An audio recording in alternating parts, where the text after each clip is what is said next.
Hi, this is Vicki Sanders again. Welcome to my kitchen. Today, because it's summertime and fair time, I'm thinking of elephant ears. You love to get the ones from the fair and they come out really big and huge, but you have to pay through the nose for them and it's like, no, I am too cheap. So I'm going to teach you today how to make your own elephant ears and your family will think you're wonderful. So all we're gonna need is very simple, it's not hard to do. So we're gonna walk you through the steps. Today you're gonna need flour, salt, baking powder, sugar, milk, eggs, and melted butter. And then at the end of the recipe, we're also going to need oil for frying, cinnamon and sugar to sprinkle on the tops, and melted butter to spread on the top of our done elephant ears, and a little bit of extra flour to help roll the elephant ears out. Shall we get started? First, we'll need to add all of our dry ingredients together. We have 4 cups of flour, and we have 1 teaspoon of salt, so we'll just toss that in. We have 1 teaspoon of baking powder, and we'll toss that in. We have 2 tablespoons of sugar, and we'll just kind of mix those together. And we'll set that aside for a minute. In the meantime, we'll put the eggs. We'll have 2 eggs.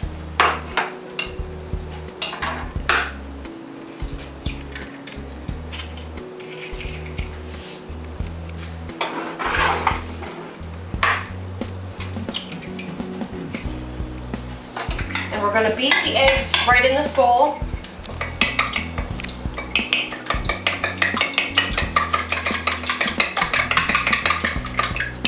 Okay, next we're going to add in 1 cup of milk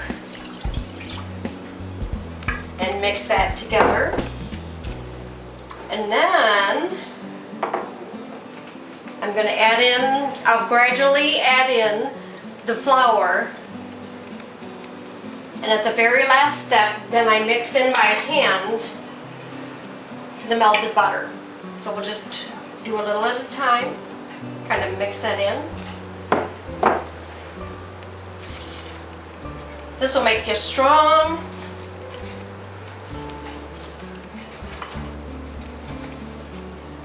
Okay, I have the flour mostly mixed in, and now I'm going to have to work in the rest and the melted margarine by hand.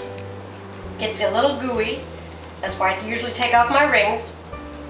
That's 1/3 of a cup of melted butter or margarine. And we'll just kind of mix that.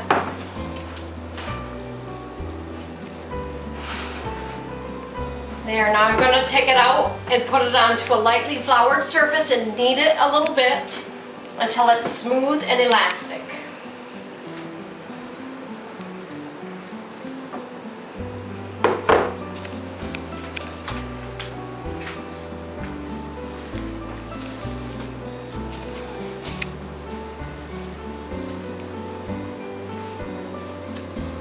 There. Now we are ready to go. And we're going to divide the dough into 10 pieces. So doesn't have to be exact, and if you have a really big pan, you could make it as big as you want it. But we're just going to kind of divide the dough into half. And then into balls.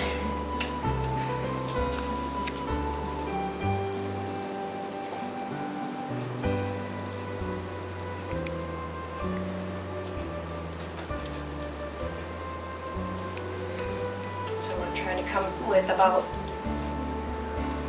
10 pieces.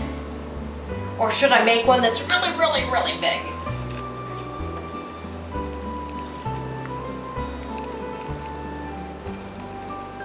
Close enough.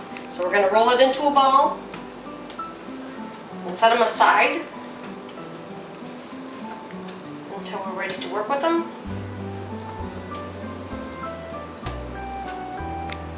That one looks a little big.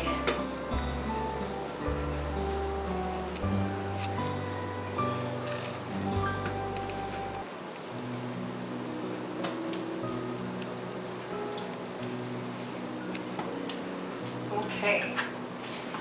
Now, again on a lightly floured surface with a rolling pin,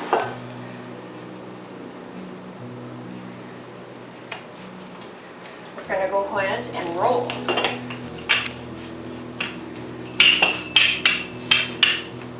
When you're done with the rolling pin, you just give it a good wipe with maybe a dry paper towel, or normally you're not supposed to wash it very much with soap and water or things like that, because it'll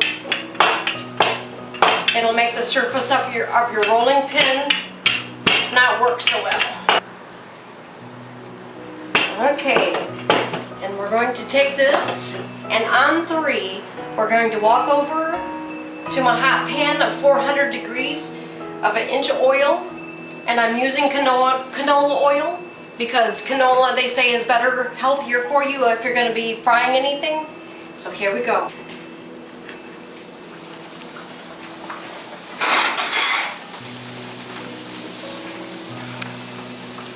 Okay, we fried this on both sides, and now we're pulling this out, letting it drain on the paper towel, and then immediately I'm going to spread it with a little bit of melted butter.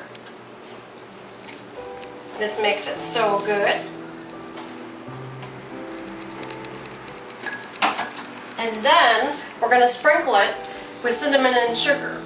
Normally, if you don't have a special shaker like this, just use like an old Parmesan cheese jar that's been washed out, and use that for a lot of things, for shaking things.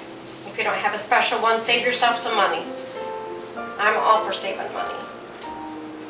And there we have an elephant ear.